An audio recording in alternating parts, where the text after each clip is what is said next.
नमस्कार। आज हम दक्षिण कोलकाता लॉ कॉलेज से जुड़े कुछ बेहद गंभीर आरोपों पर बात करने वाले हैं। जी। हमारे पास इस मामले से जुड़ी कुछ खबरें हैं, जांच की रिपोर्ट्स हैं। मामला एक छात्रा के साथ कथित सामूहिक बलात्कार का है। हाँ, और इसमें कॉलेज के ही पूर्व छात्र और कुछ अन्य लोगों के शामिल होने की बात सामने आ रही है। बिल्कुल। तो ये जो दस्तावेज हमारे पास हैं, ये एक काफी परेशान करने वाली तस्वीर पेश करते हैं। जी। हमारा मकसद यही है कि इन स्रोतों के आधार पर समझें कि असल में घटनाएं क्या हैं, आरोप क्या लगाए गए हैं और जांच फिलहाल किस मोड़ पर है। चलिए तो फिर शुरू करते हैं। सबसे पहले ये घटना है क्या? जो जानकारी मिल रही है उसके हिसाब से 25 जून को कॉलेज कैंपस में ही एक 24 साल की छात्रा को कथित तौर पर गार्ड रूम में खींचा गया और आरोप यह है कि वहां 3 लोगों ने, नाम है मनोजीत मिश्रा, जैब अहमद और प्रमित मुखर्जी, इन्होंने मिलकर सामूहिक बलात्कार किया। और इसमें सीसीटीवी फुटेज की भी बात आ रही है कि वो भी मौजूद है। जी। अब इसमें एक नाम बार बार आ रहा है, मनोजीत मिश्रा। ये मुख्य आरोपी बताया जा रहा है। हाँ, और देखिए इसका कॉलेज से एक तरह से कहें तो पुराना नाता रहा है। अच्छा। जी, ये 2013 से 2017 बैच का छात्र था।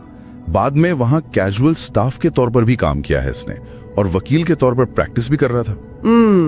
तो कॉलेज से अच्छा खासा जुड़ाव था इसका। बिल्कुल, और ये कनेक्शन महत्वपूर्ण हो जाता है इस मामले में। हाँ, और बात सिर्फ यहीं तक नहीं है। इन दस्तावेजों में ये भी सामने आ रहा है कि इस पर पहले भी कई गंभीर आरोप लग चुके हैं। जी। 2018 में, फिर 2022 में भी छेड़छाड़, धमकाने, रैगिंग तक की शिकायतें दर्ज हुई थी इसके खिलाफ। कुछ छात्रों ने तो ये भी बताया है, जैसा सूत्रों में लिखा है, कि वो लड़कियों से बदसलूकी करता था, शराब पिलाने की कोशिश करता था और यूनियन ऑफिस का भी गलत इस्तेमाल करने के आरोप हैं। और एक 2013 का भी जिक्र है, शायद चाकूबाजी का कोई मामला। हाँ, बिल्कुल। 2013 के एक चाकूबाजी मामले का भी जिक्र है।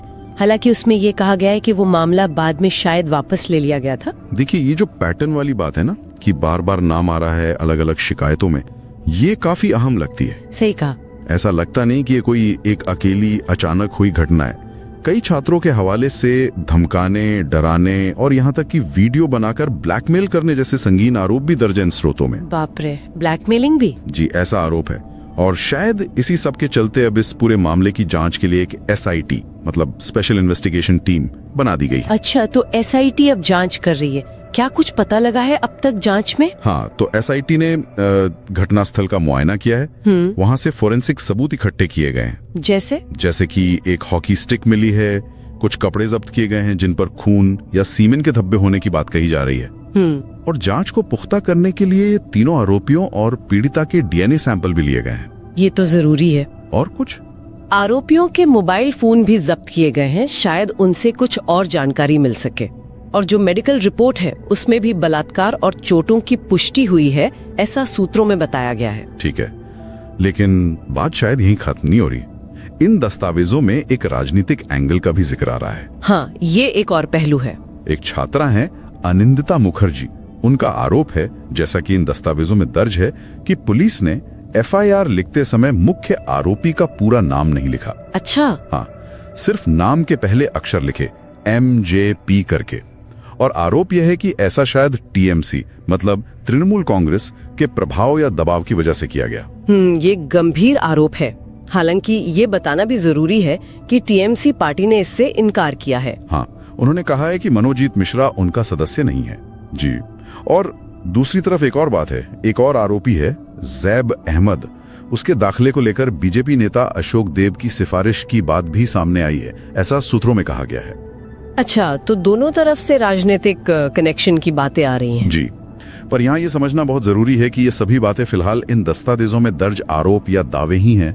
इनकी सच्चाई तो पूरी जांच के बाद ही पता चलेगी। हम सिर्फ वो बता रहे हैं जो लिखा गया है। बिल्कुल सही कहा।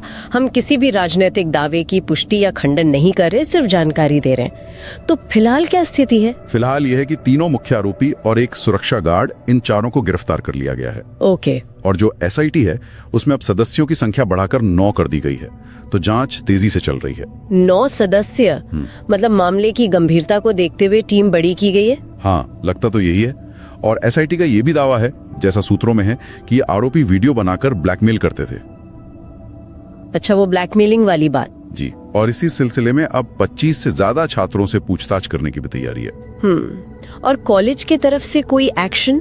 कॉलेज से मनोजीत मिश्रा को निलंबित करने की सिफारिश भेजी गई है, ऐसा भी जिक्र है। तो कुल मिलाकर ये जो दस्तावेज हैं ये एक बहुत ही गंभीर आपराधिक घटना की तरफ इशारा कर रहे हैं। जी हाँ, बिल्कुल। और इसके तार कहीं ना कहीं इस कॉलेज कैंपस में काफी समय से चल रहे कथित दुर्व्यवहार, एक तरह की दबंगई और शायद सत्ता के गलत इस्तेमाल से जुड़ते हुए दिख रहे हैं। जांच जैसे जैसे आगे बढ़ेगी मुझे लगता है और भी परतें खुल सकती हैं इसमें। ये मामला शायद सिर्फ इसी एक घटना तक सीमित ना हो। हाँ, ऐसा लग रहा है कि इसके पीछे और भी बहुत कुछ हो सकता है जिसकी जांच होनी जरूरी है। बिल्कुल। और इन सब जानकारियों को जब हम देखते हैं तो एक सवाल मन में आता है, और शायद सुनने वालों के मन में भी आए, कि अगर इतने सारे आरोप पहले भी लगे थे जैसा इन दस्तावेजों में कहा गया है, तो ये स्थिति यहाँ तक पहुंची कैसे? मतलब पहले ही इन शिकायतों पर कोई ठोस कार्रवाई क्यों नहीं हुई? ये एक सवाल है जो इन दस्तावेजों को पढ़ने के बाद जरूर सोचने पर मजबूर करता है।